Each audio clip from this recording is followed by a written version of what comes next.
tu citou que as religiões dizem, não, mas quando tu morrer, tu continuará, é um ser eterno. Sobretudo não, tem lógica, dentro do processo histórico, não, dentro do processo histórico tem lógica. Dentro do processo histórico tem lógica, por quê? Porque todas as ideias que os nossos antepassados pregaram, elas continuam. Ó, Marx morreu há muitos anos atrás, Gandhi, Buda, Aristóteles, Platão. Ou seja, a pessoa, o ser morre, mas as ideias e os feitos continuam registrados, e isso aí, ou seja, tu se torna de certa forma um ser eterno, entendeu? Nesse sentido, sim, mas aí no sentido religioso, que tu vai para um paraíso, não sei o que, papapá. Bom, aí é questão de doutrina de cada religião. O problema tá, eu não vou entrar no mérito de religião. De cada religião, aí é outra história. O seguinte, a partir aí entra o terceiro F. Tu tem o sentimento da morte, tu tem consciência da morte. Tu sabe que tu vai que tu vai se findar, entendeu? Só que, tipo, isso angustia o ser humano. Ele precisa de alguma coisa que diga que de alguma forma ele vai permanecer. A pessoa pode encontrar consolo também no processo histórico, como tu falaste, que é uma maneira racional, não mística, de se saber eterno. De saber eterno enquanto for eterno na humanidade. Isso é super normal, a gente faz Só o dia inteiro. Só que para as pessoas que têm um sentimento místico religioso, isso é muito pouco.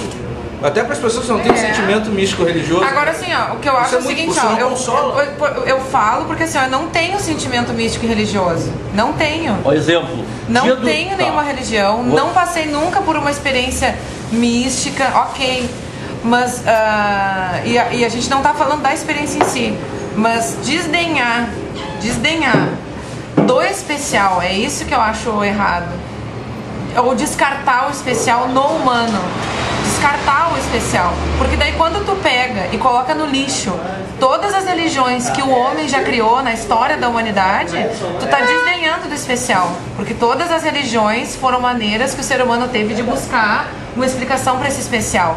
Quando eu diz assim, ó, é lixo todas as religiões, ou as religiões levaram a humanidade pro fundo do poço e tal, não, aí tu também tá desdenhando de uma busca super especial do ser humano, que é a busca por essa explicação. Pela transcendência. Pela transcendência. Não bota no lixo isso, porque isso não é descartável também, entendeu? Isso faz parte do processo histórico. Faz parte de toda a construção da nossa civilização. Faz parte da psique, e na Mesopotâmia assim que funciona. Você é criança, porra, como é que tu explica as coisas pra criança do mundo? Pô, através de mitos, de historinha. Claro. E todas essas religiões têm isso em comum. Tem um mito de fundação. Não, e o nosso pensamento... Tem uma mensagem pra moralidade, que é pra tu viver em família, viver em sociedade. Mas o nosso pensamento também só é hoje racional porque a gente passou por isso, né? Por essa estrutura. Se a gente não tivesse buscado esse especial, me desculpa, a gente ia ser macaco ainda. A gente não ia conseguir chegar onde a gente chegou. É que tu tá... Biologicamente seríamos... Mas o terceiro F, que é a fala, o pensamento, papapá, não obrigatoriamente. Tu tá assim, parece que para a condição de ser humano e especial tem que ter a espiritualidade dentro do terceiro F. É isso que ele tá me passando. Não, diz que é um quarto F. Aí o quarto F eu acho que é muita pretensão. Eu vou dar um exemplo bem claro sobre como o terceiro F. Que o ser humano pode ser um ser eterno, baseado nos seus feitos, nas suas ideias, mas sem estar ligado à espiritualidade. O dia 1º de maio e o dia da mulher. Olha quantas pessoas morreram. Vários trabalhadores foram degolados, foram enforcados, e várias mulheres foram queimadas numa fábrica. Todos eles reivindicando melhorias nas condições de trabalho, ou seja, várias pessoas sofreram, mas o feito de, mesmo morrendo, sofrendo, eles continuaram eterno, porque até hoje é comemorado o dia 1º de maio e o dia da mulher. A eternidade que tu dizes é uma eternidade material. Exatamente. A eternidade como a dos gregos. Como é que os gregos almejavam a eternidade? Realizando grandes feitos. é uma tríade. Biológica. Asseguradas as necessidades materiais, o que tu vai atrás das outras necessidades? Aquelas Da tua saúde mental. Segundo F, o teu prazer. Aí tu vai atrás do prazer, dos prazeres mais sofisticados. Porque o primeiro prazer pra Epicuro, cara, o prazer. Uma coisa errada acerca de Epicuro. A vida conforme o prazer. Então vamos me empaturrar de trago, vou trepar com todo mundo, entendeu? Vou beber doidão, vou comer. Não é isso. Sexo, drogas e rock and roll. Sexo, drogas e rock and roll. Não, Epicuro fala os prazeres naturais necessários. Para Epicuro, os prazeres naturais necessários. O sexo é um bebida é água, comida é pasto. É isso, cara. Prefiro alimentos que não precisam ser cozidos. Simplicidade, satisfaça a sede, satisfaça a fome. Tu tem necessidade de sexo, te casa. Arruma um parceiro fixo. É isso. Mas a própria Bíblia diz, né? Para as prazer pessoas que têm desejo sexual. Esse é o caminho da felicidade. Para as pessoas que têm desejo sexual, entre aspas, as pessoas que estão pegando fogo dentro, né? Elas devem se casar. E as outras devem fazer. Mas é uma necessidade biológica, ainda assim é biológica. Só que o ser humano não é só bio, ele é biopsicossocial. Ele precisa de relações. Por que o Gabriel estava falando no náufrago? Por que o cara constrói uma criatura lá no náufrago? Porque ele precisa se relacionar com alguém que não é só ele mesmo. É o terceiro F. Mas para Freud. Filma eu aí. Daqui. Filma eu, Galvão. Para Freud, esse terceiro F, que é a fala, ele é resultado da repressão dos dois primeiros Fs, né?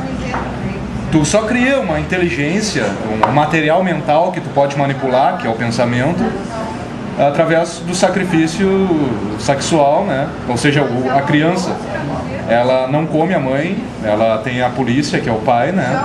E aí a partir disso ela tem uma repressão. E aí ela vai começar a interagir com a sociedade externa, né? E a fala, o pensamento, as palavras, o mundo mental, o próprio sonho, o sonho colorido, né? É quando tu deixa de fazer certos prazeres e aquilo vai pra cabeça. Tá, mas só o seguinte, tá? Isso aí tem que ser visto com muito cuidado. Tá. O que diz Freud? Que diz que a primeira fonte de prazer da criança é a mãe. Por quê? Porque ela alimenta, ela planta, ela protege. Com o passar do tempo, aí tem aquele conceito de perverso polimorfo. Porque a criança sente prazer no corpo inteiro, em ser acalentada, em ser alimentada, né, pela mãe, tá ali com a mãe, na voz da mãe. Com o passar do tempo, eles vão se afastando. Aí pra Freud isso gera um trauma. É que na verdade a origem até é a seguinte, ó, a criança nasce e o mundo inteiro é a criança. Vamos chegar em Freud, que nem o Gabriel queria. A criança nasce e o mundo inteiro é ela. Ela é o mundo inteiro, ela é uma célula só, o mundo inteiro é ela. Aí depois ela percebe que o mundo inteiro não é ela. Só que ela ainda é ela e a mãe. A mãe e ela são a mesma criatura. Essa separação que ela tem da mãe, que é o que gera essa relação com a mãe, também nos leva à busca que ele tem durante toda a vida por ele mesmo. Porque ele parte desse princípio de que ele e a mãe é a mesma criatura. Ele e a mãe são a mesma pessoa. Quando ele se separa da mãe, quando ele vê que a mãe não é ele, aí é que dá merda. É a primeira frustração que ele tem. Porque quando ele e mãe se separam do mundo, não é a primeira frustração. A primeira frustração é quando ele se separa da mãe. Aí vem toda a relação do prazer, da fase oral, fase fálica, enfim. Mas a primeira frustração é essa. Eu e minha mãe não somos a mesma pessoa. E aí, claro, tu vai construir toda a... De certa forma, vai construir toda a tua psique com base nisso. Eu me separei da minha mãe, a minha mãe e eu não somos a mesma pessoa. Vai chegar uma terceira criatura, que é meu pai, ou que é o irmão. Enfim, daí vão ter outras... Vai ter aquela relação de amor e ódio com o pai. Amor e ódio, enfim. Aí tu vai ter todo o complexo edipiano formado ali, nos primeiros anos. Mas a merda toda é a primeira frustração. Eu e minha mãe não somos a mesma pessoa. E não há como tu não levar também isso. Daí tu vai fazer um estudo. Isso é muito de todas interessante, porque o Tom Jobim falava que o problema dele era esse também. Ele tinha um problema de piano. Tem outra limitação, outra condição humana, que é a finitude racional, né? A gente não pode imaginar um quadrado redondo, né? Ou seja, a razão tem sua finitude. E outra metafísica. Aí tem a finitude, Olha né? só, De repente, depois da morte, a gente veja um quadrado redondo, né? A lei da razão, a lei da lógica que não... Só um minutinho, ó. o homem... A lei da razão, a lei da lógica que não podem ser quebradas. Como, por exemplo, o princípio de não contradição. Essa é uma condição humana. Isso faz parte de qualquer ser racional. Ele não vai quebrar nem Deus. Ô, Joel, Uma coisa não pode ser e não ser ao mesmo tempo, sob o mesmo aspecto. Tu não pode pensar num quadrado redondo nem num casado solteiro, né? Exatamente. Pois é. Bem, Por quem quê? é casado solteiro, sou eu sou casado e solteiro. Mas é possível tu falar... Ele é a contradição de Aristóteles. Mas você não é casado e solteiro enquanto casado ou enquanto solteiro. É mesmo possível tempo. falar, mas não faz sentido quando tu fala no quadrado redondo. Você já isso? foi Não tem como Não é entender. possível. Não tem como entender. Tu não consegue pensar, É. mas consegue falar.